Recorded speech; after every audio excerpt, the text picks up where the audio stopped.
I'm Dr. Stephen Everett, and along with my wife, Michelle Everett, welcome to day 14 of our study, Christ, the Living Expression, as recorded in the Gospel of St. Luke.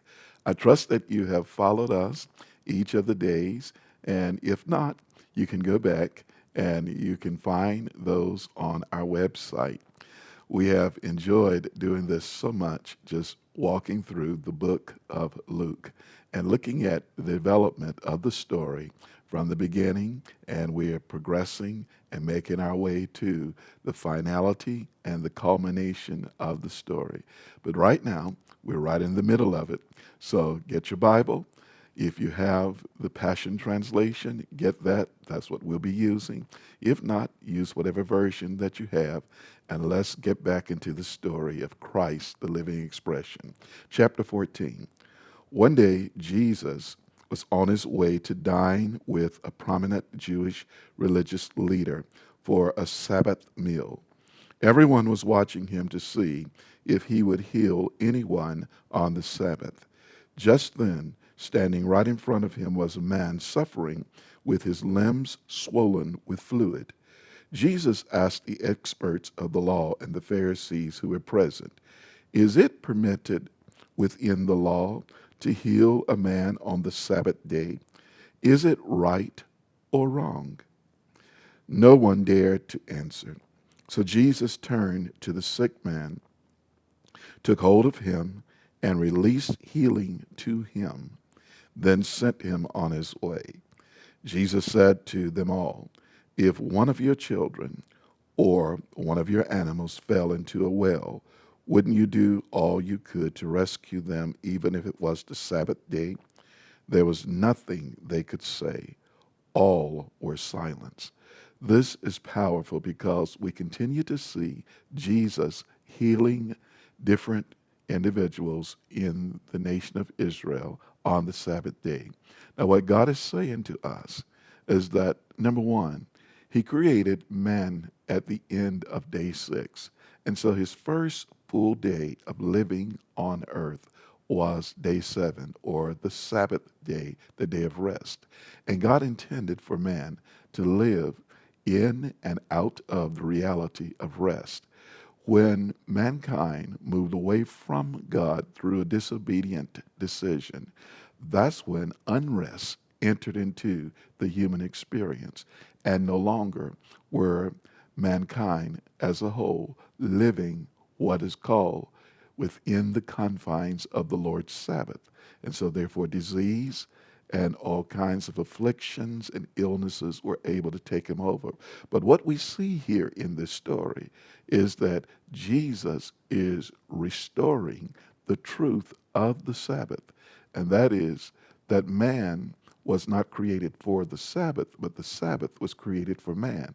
And it spoke to, since it was the seventh day, or the time of completion, his wholeness. And so that's why Jesus would heal, oftentimes, various conditions on the Sabbath day.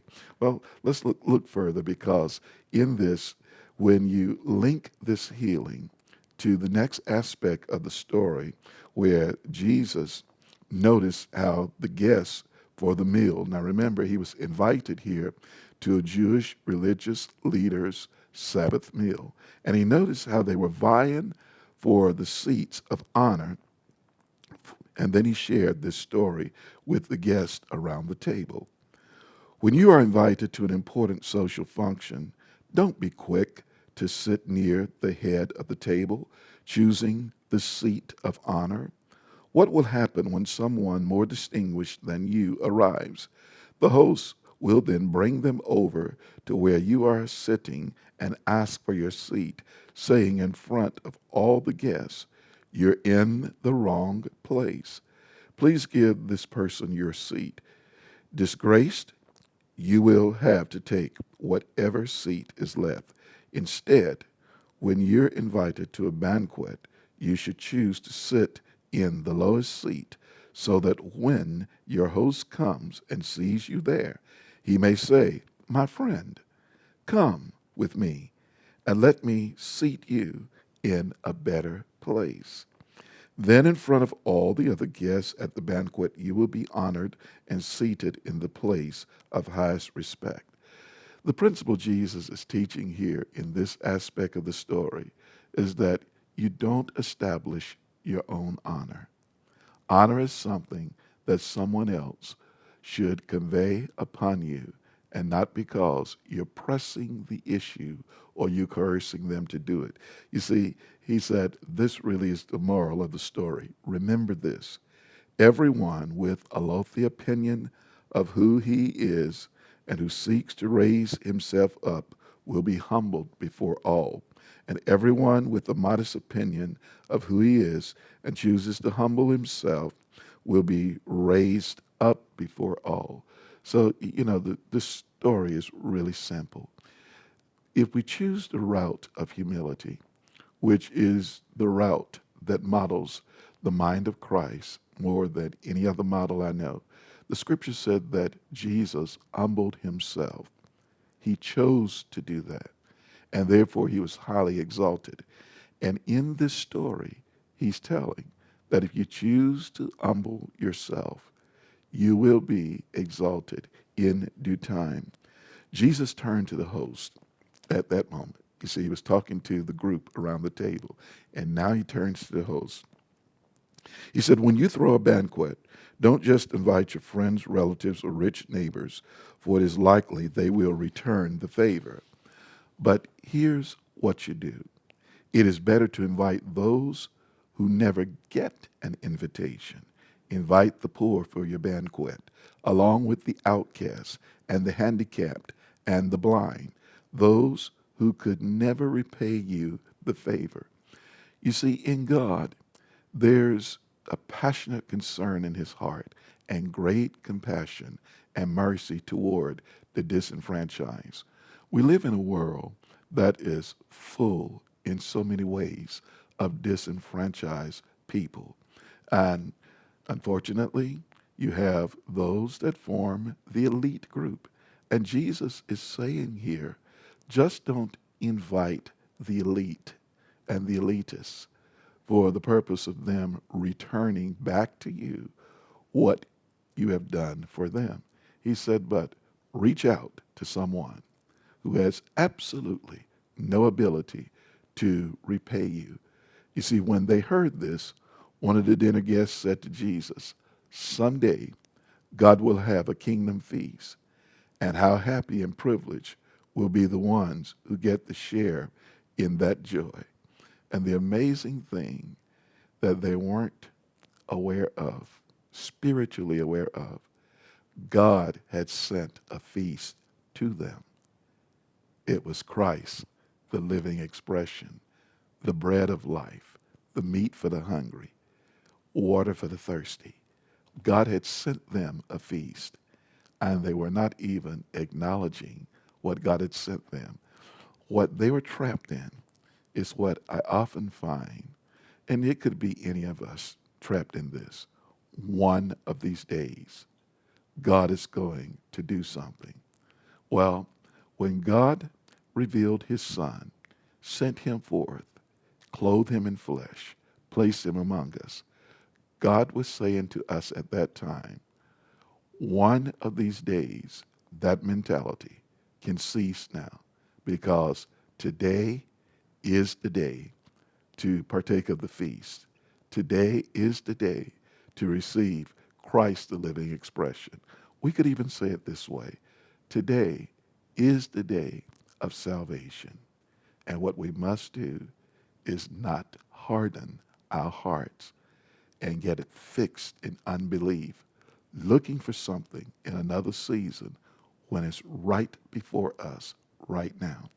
And so Jesus told this parable. And again, he's still talking about feasts. He said, there was a man who invited many to join him in a great feast. And one by one, they began to make excuses. One said, I can't come. I just bought some property and I'm obligated to go and look it over. Now, of course, that does not make sense. How or why would you buy property that you have not even seen? So the excuse there, you see how flimsy the excuse is. Well, listen to the next one. Another said, please accept my regrets, for I have purchased 5 teams of oxen, and I need to make sure they can pull the plow. Do you see how ridiculous these excuses are getting?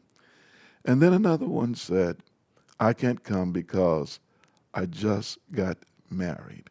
Now, that may make sense, but here's the thing. We got to understand that when God gives us an invitation to experience any aspect of the life that he's offering us, no excuse is good enough.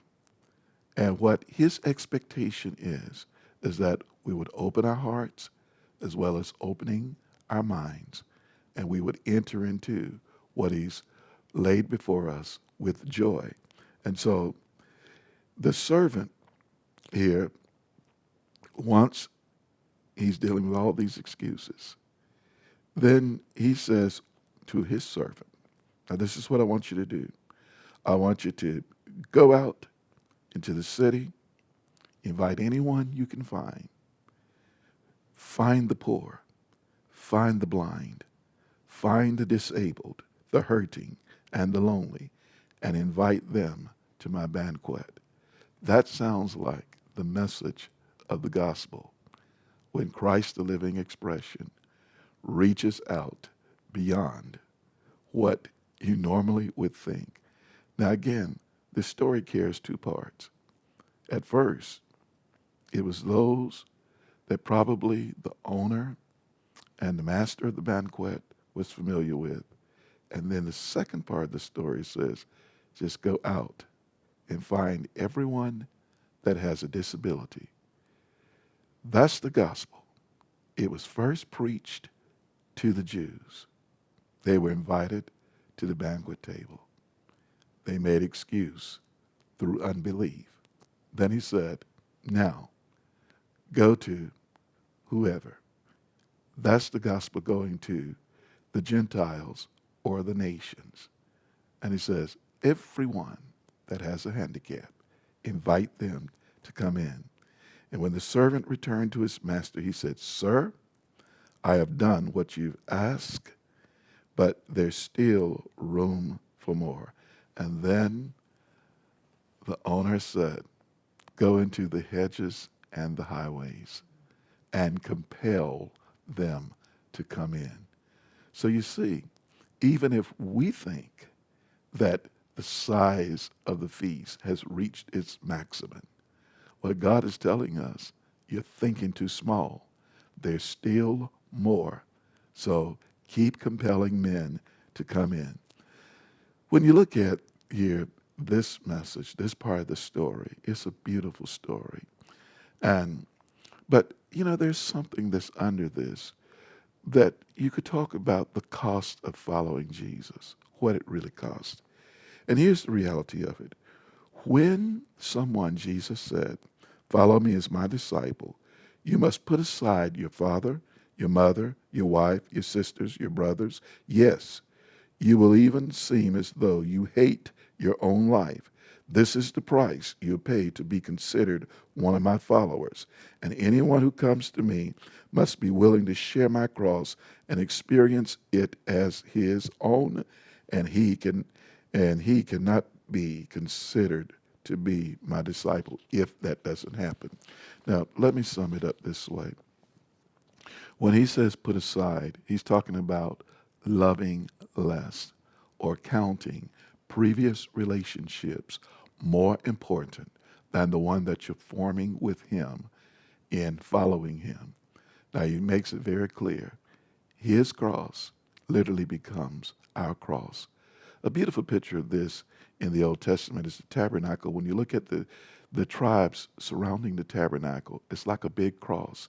And then when you look at the furniture inside the tabernacle, it's a small cross. So you have a cross within a cross. Jesus said, take my cross, the big cross, make it your cross.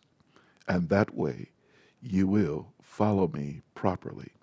And he concludes this portion of the story by saying, salt, which oftentimes spoke of wisdom.